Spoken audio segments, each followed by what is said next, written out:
alaga sa sakit. Kakaiba, ang mga luha ay naging kumikislap na transparent na hiyas. Ito ang hero iseki na pinapangarap ng bawat yukay. Kailangan pa, patuloy na umiyak. Hindi na umiyak ang dalaga. Nakatitig lang sa kanya ng masama. Anong uri ng ugali ito?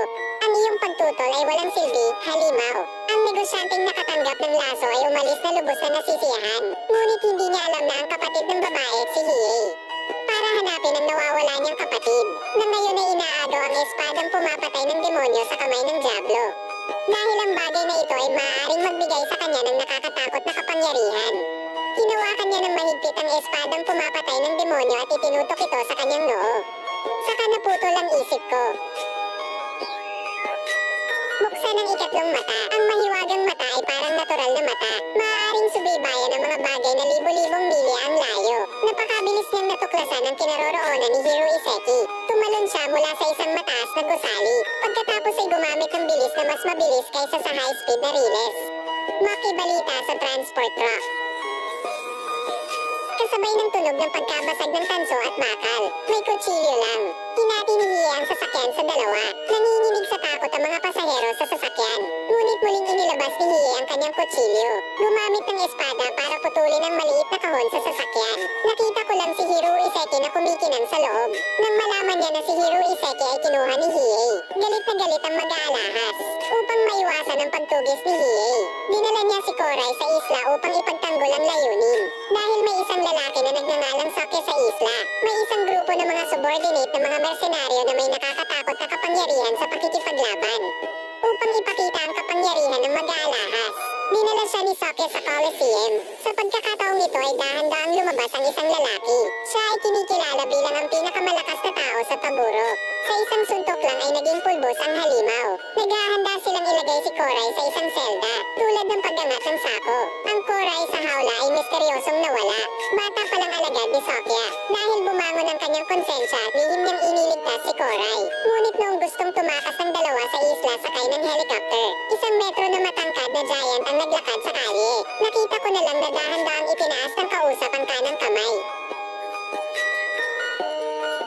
Sige, ang pag-aalala ay hindi nagbabago sa katotohanan na ikaw ay mamamatay.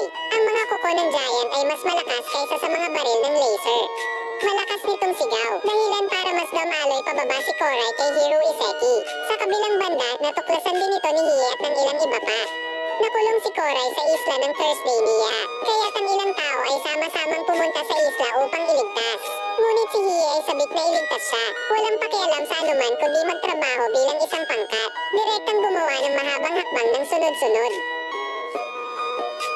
Ngunit napakabilis na nakatagpo niya ang kanyang unang hadlang. May hawak na higanting palakol. Ang buong katawan ay nakasuot ng itim at gintong baluti. Malapit nang sumiklab ang isang malaking digmaan.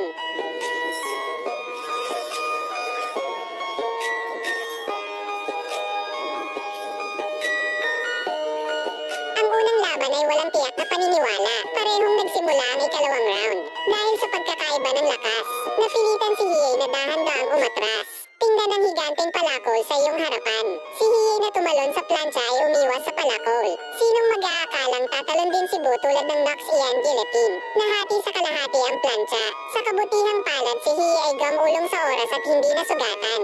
Ngunit ang ultimate ni Bu ay mukhang hindi nangangailangan ng cooldown. Ginamit muli ang guillotine laban kay Hiei. Bakat ng palakol ang mukha ni Hiei, pero hindi siya madaling pakitunguhan. Magaling siyang umiwas sa isang atake gamit ang isang higanteng palakol. Ang paghahagis ng kutsilyo ay naglilihis ng atensyon. Pagkatapos ay samantalahin ang sitwasyon. Isang pagtalon gamit ang isang flying kick. Pagkatapos ay naglabas siya ng kutsilyo at sinaksak si Bu sa tiyan. Gumamit ng patalim para tamaan si Bu dahilan para magkaroon ito ng concussion. Panghuli, pahabain ng distansya at makaipon ng lakas.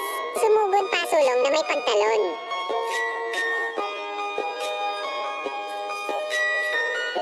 Walang protective armor. Ang espada ni Hiei ay maaaring maging sanhi ng pagbagsak ng ulo ni Bu sa lupa.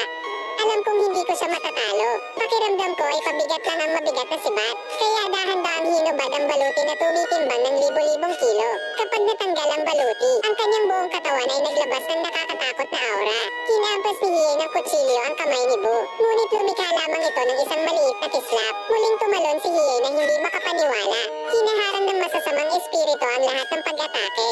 ibibigay kay Bo ng hindi masisirang katawan. Naging dahilan pa para maparalisa ang pagpaparehistro ng sambahayan ni Hiei. Hindi binibigyan si Hiei ng oras para mag-react. Bo condenses isang mas malakas na masamang espiritu. Pagkatapos ay maglunsad ng isang saklaw na pag-atake.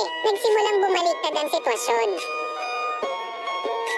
Si Hiei ay nabugbog kaya bumagsak siya sa maraming pader. Nahulog sa mga guho. Nang naisip ni Bo na ang tagumpay at pagkatalo ay napagdesisyonan. Sinubukan ni Hiei na suportahan ang kanyang katawan at tumayo. Nakita ko na lang na tinanggal niya ang benda sa kamay niya. Gusto niyang gamitin ang matagal ng lihim na kasanayan na Insaro Kakuyuha. Na may itim na apoy na nagniningas sa palad niya. Isang itim na dragon ang sumugod mula sa kanyang palad. Nang makita yun, nagpakita ng posture si Dos.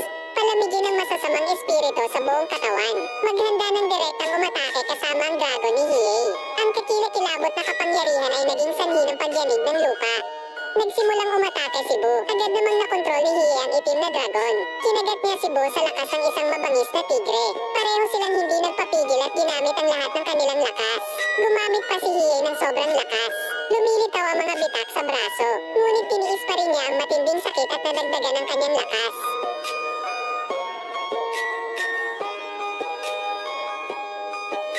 Nawalan ng braso ang presyong iyon. Sa wakas, bago mamatay si Hiei sa pagod, talunin ang unang balakid sa paglalakbay. Sa kabila naman humiwalay ang tatlong tao kay Hiei. Sa wakas ay nakarating na sa huling lokasyon ng tunggalian. Ngunit ang buong katawan ni Tokuro ay nababalot ng mga ugat. Matagal nang naghihintay dito.